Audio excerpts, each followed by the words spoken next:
Hello, everybody. My name is Shane Told, and I am the vocalist for the Canadian group Silverstein. Beautiful. Thanks so much. Silverstein is celebrating 25 years. What does it feel like to hit that milestone, and how do you keep the passion alive after all this time? Yeah, it's pretty surreal, to be honest with you. I think when you really think about 25 years, it's like kind of nuts. It's my entire adult life, and I don't know where the time has gone. You know, um, I live in Las Vegas. Yeah. Actually, this wasn't in Las Vegas, but I live in a place where there's a lot of casinos, and sometimes when you walk into a casino, they'll be like, "How old are you?" Like they're just like wondering if they should ID you, and I'm like, I do I look like I could be underage? What? But Yeah. they asked me my age, and I went and I was with my girlfriend, and I went 42, and she goes, "No, you're not," and I was like, "Oh fuck, no, I'm not. I'm 44." What? It's like it's really weird how time, especially seemingly since like post COVID, Yeah. time is just like weird now, and I can't describe it, but the fact that 25 years has happened and I've been doing this the whole time, like we haven't stopped. Yeah. We have never stopped. We have not taken any breaks, hiatuses. We've either been writing, recording, touring literally the entire time.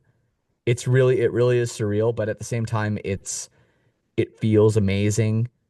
I don't feel my age. I don't feel tired. I just every time, every show, I feel like we keep getting better and my voice keeps getting stronger. And it's like, I mean, there's got to be some limit, but like right now, we're just enjoying it and enjoying this, just like the shows being bigger than they've ever been too. So it's all really fucking awesome. Yeah, that's amazing. Amazing to hear as well that you still feel really good and that you feel like you still can put on the best performance of your life.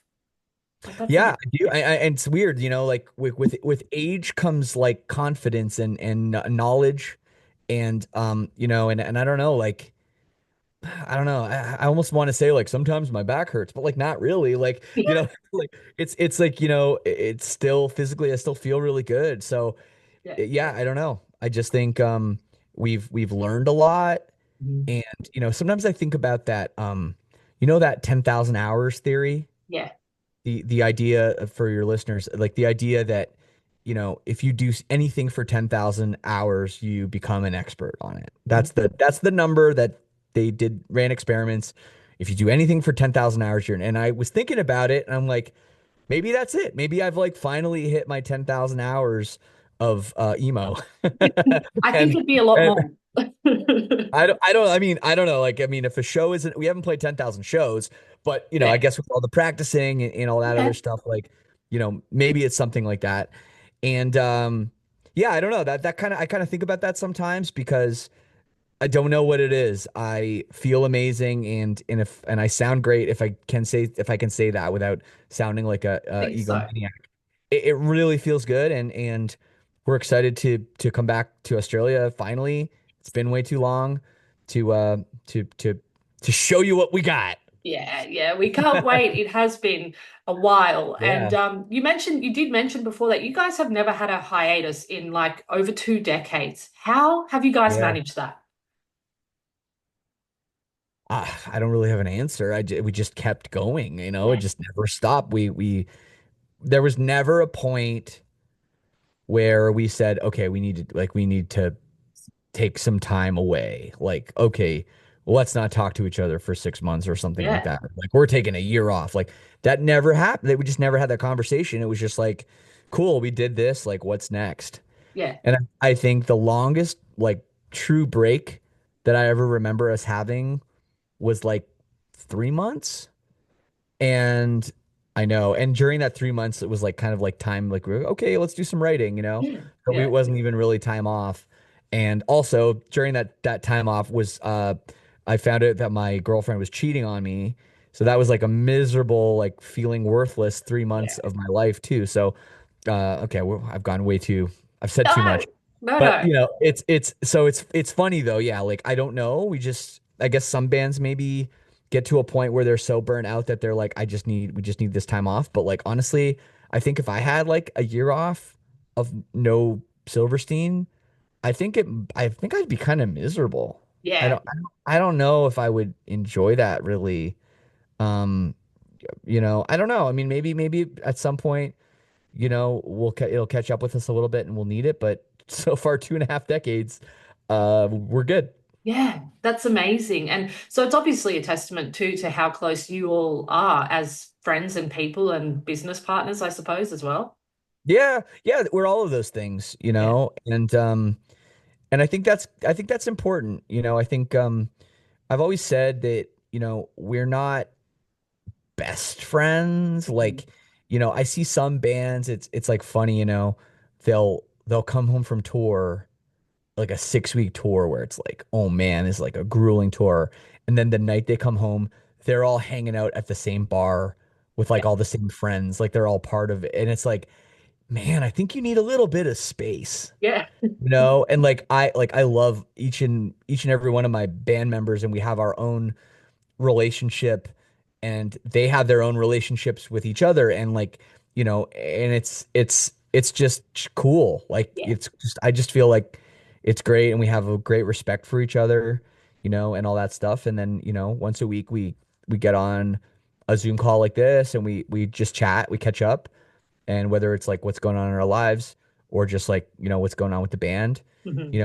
we just kind of do that. And yeah, it's just a good feeling, and nothing is like too dramatic ever. Yeah. And Yeah. yeah, I think we're just all really happy in what we do in our band.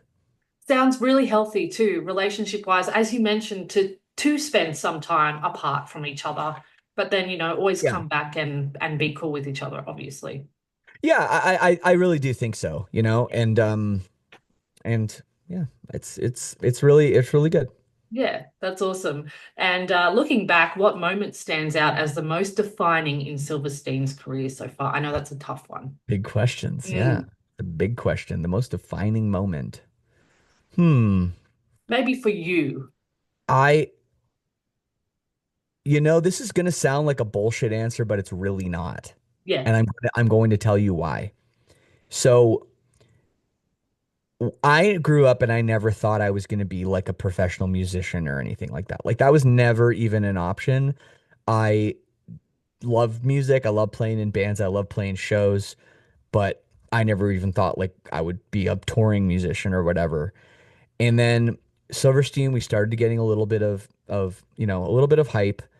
I was going to university, like trying to get my degree for science, and we got signed, right? And I was like, okay, cool. So we're on Victory Records. It's a big label. This is like a big deal. So I'm going to quit school for this.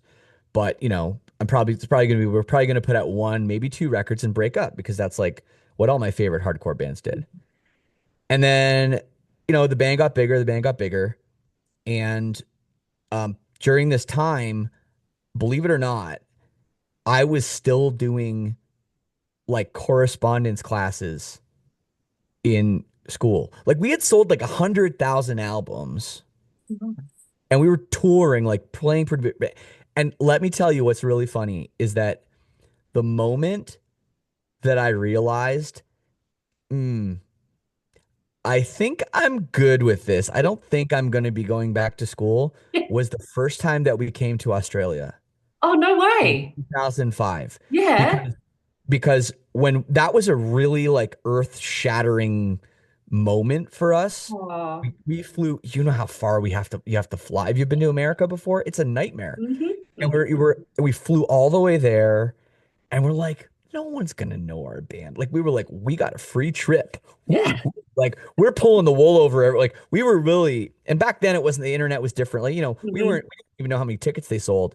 And we landed, and they're like, yeah, yeah. And our first show, I'll never forget, was in Brisbane. And they're like, yeah, yeah, I think it's gonna be sold out. Well, what? Yeah, yeah. Oh, yeah, it's sold out. And we're like, what? Or what people like?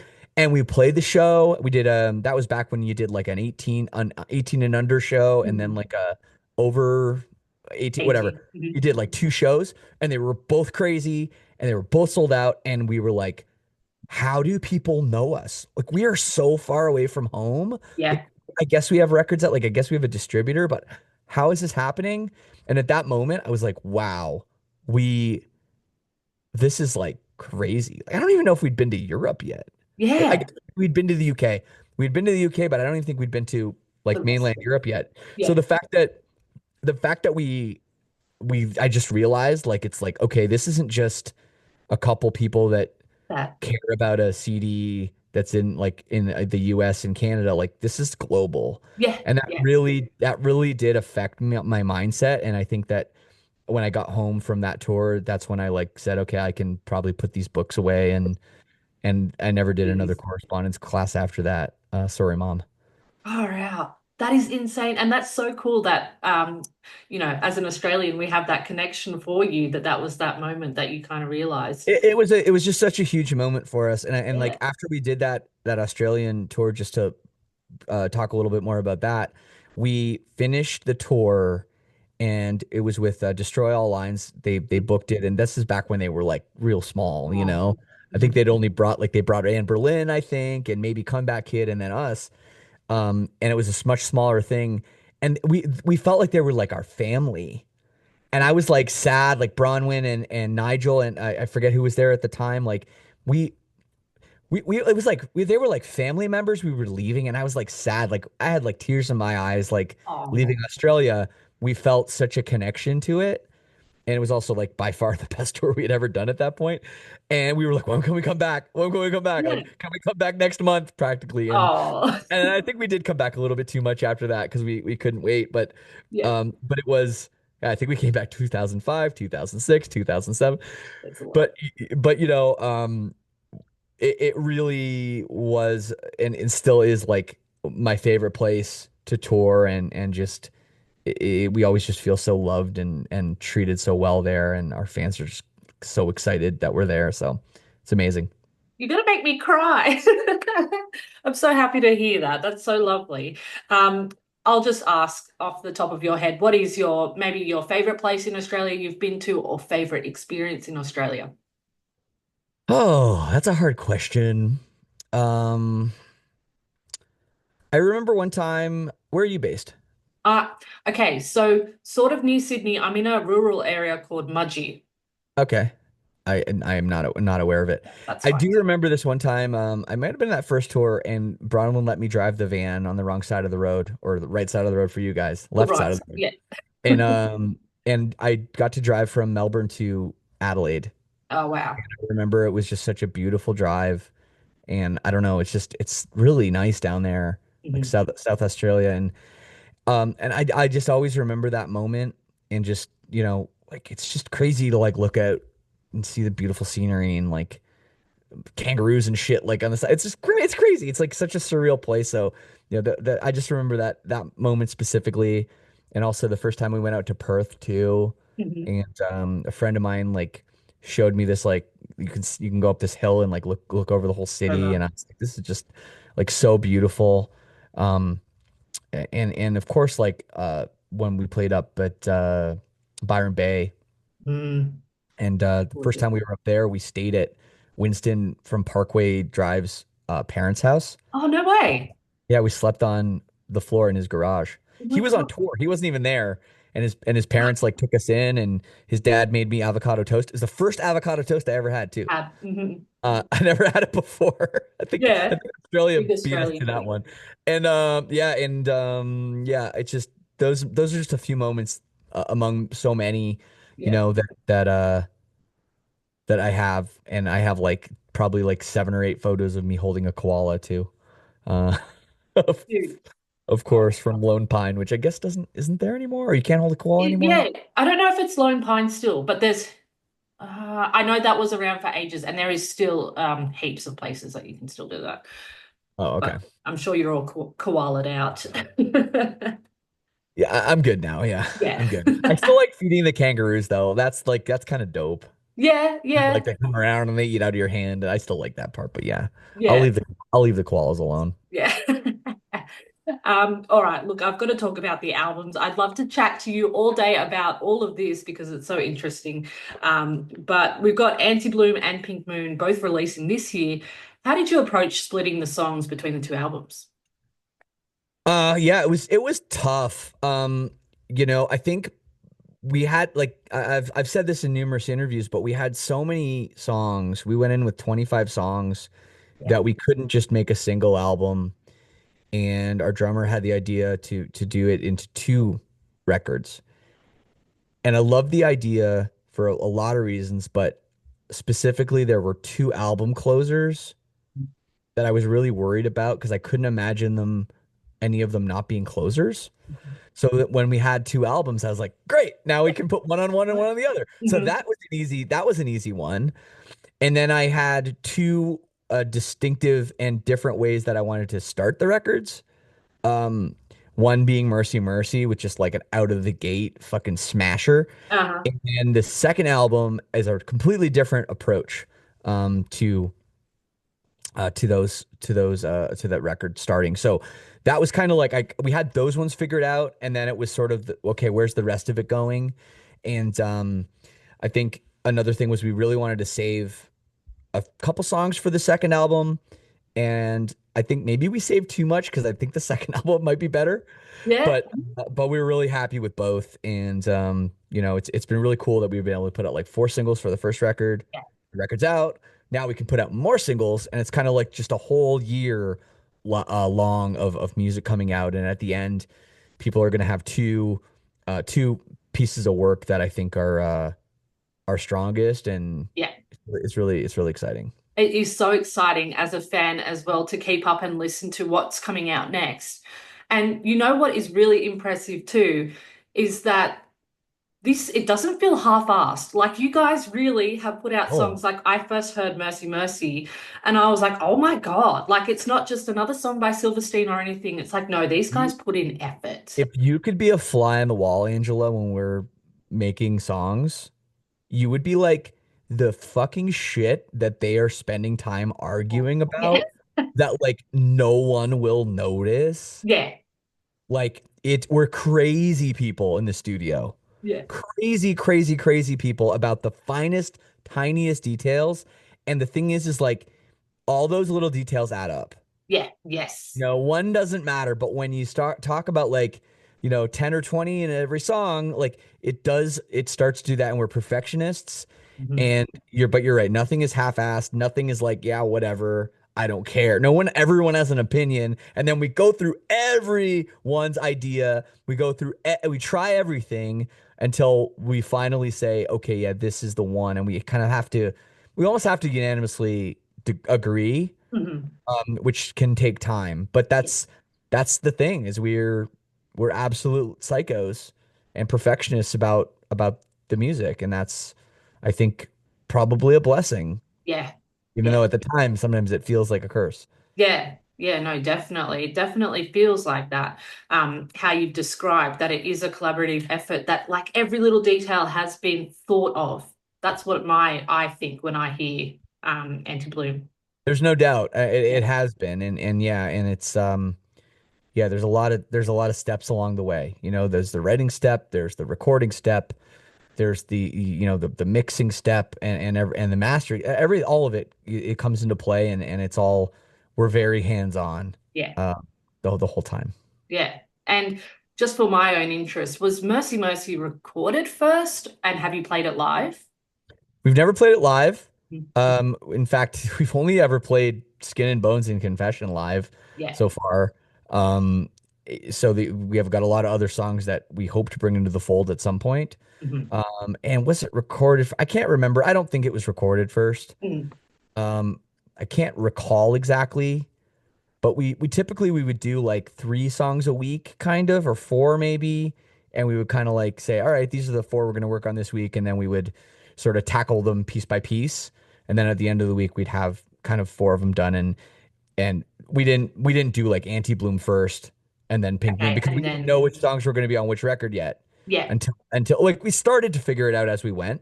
But yeah, going in when we went in on the first day, we didn't even know what songs we were going to record. yeah, We had like 25 and we didn't even know how many we were going to record. So it was a process, but it was also really looking back on it, it was tough, but I'm really glad we did it, and it's I feel great about it. I feel like better about it than any of our records. yeah, yeah, definitely. So I guess starting way back when you guys did, What are some of the things you've noticed from them then to now? I mean, that's a really broad question, but maybe within yourselves as a band, how have you grown? Hmm. I think we've developed, or at least I can speak for myself, I've developed a lot more confidence in what I can do, my abilities. I think I'm not scared of anything anymore. I think there were times when I really was, Yeah. like I just didn't know if I could do whatever I was trying to do, and I shied away from it when now it's like I'll try. And I remember even Sam saying that to me, our producer Sam saying, I love you because you're willing to try anything. And it's true, and I am, and I wasn't always like that. So yeah, I think I've developed that, and I've developed a newfound confidence. And it's interesting because like, I think most bands when they get to the 25-year mark, you think of them declining Yeah. in some way, whether it's like their creative output might not be as good as their old stuff, or like Mm. maybe the guys have a little more trouble hitting the notes or whatever. And I really feel like we have just done this, and it's like a really honestly cool feeling to be able to honestly say that. But it's because we've worked hard, and because there's been no shortage of work, and like no hiatuses. We just go go go and continue to work on our craft. And yeah, it's an awesome feeling, and it's exciting that more people want to see us live than ever because our shows are as big as ever too. So it's all working out, and you caught me at a really good time in our career to speak to this, because it really does feel like it's like kind of the pinnacle right now. Yeah, that's so awesome. And as you mentioned, bands after a certain point usually do drop off a bit. It's very rare that they still have that energy and tenacity, and produce really good songs, by the way, after all that time. So, Absolutely. Yeah, yeah, no testament. doubt. And what was it? You did mention Sam before. What was it like working with him on both albums? He's great. He's our old friend from Toronto. He lives in LA now. And, I guess this is his third album he's done with us Yep. now, third in a row, if you include these as one album, or if you don't, it's four. Yeah. And, it's cool because he was like this kid in our scene, like he's quite a bit younger than me. And he was like 13 years old playing in a band with like my friends, like and they're older than me, my friends. He was like this little kid that they got in their band. They're like, he's awesome. He's like an awesome kid, and he's like an awesome drummer. And I knew him a little bit. Yeah. I kind of knew him as like why is there a 13-year-old kid in this band? Yeah. Maybe he was like 14, but yeah, like his mom would drive him to shows. He couldn't drive a car or anything. And and I didn't really know him. And then, he became like, obviously he's super talented, became like a big record producer. And, I watch him continue to grow too, with his talent and his art and his capabilities. Each record we do, each song we do, he gets better and better too. So, yeah, he's incredible. I have nothing but amazing things to say about him. Insane. Imagine watching this little kid on a drum set and then all of a sudden he's a huge producer. Like that's Yeah. crazy. Yeah, it is. It is really crazy. Any artists or bands that have really impressed you lately that you're listening to? Yeah, there's two bands I'd love to reflect on real quick. They're both bands we've toured with this year, and they both have albums coming out on May 16th. Both of them do. On the same day. On the same day. Arm's Length, band Mhm. from Canada, just up the road from us. Awesome, awesome. Like, let's just call them an emo band. Really, really cool band. Everybody needs to check out. And probably the craziest band out there right now doing the wildest music is the Callous Boys from Atlanta, Georgia. Yes. It's like everything from like synth pop to freaking deathcore. It is like wild. This what this band does. Both radically different, but my musical tastes are all over the place. So Yeah. there's a couple recommendations for some stuff that's coming out super new, not even out yet. Ooh, it's secretive. I like that. And if Silverstein, you guys are you guys are going on tour with real friends. If you guys could cover any of their songs live, which one would you pick and why?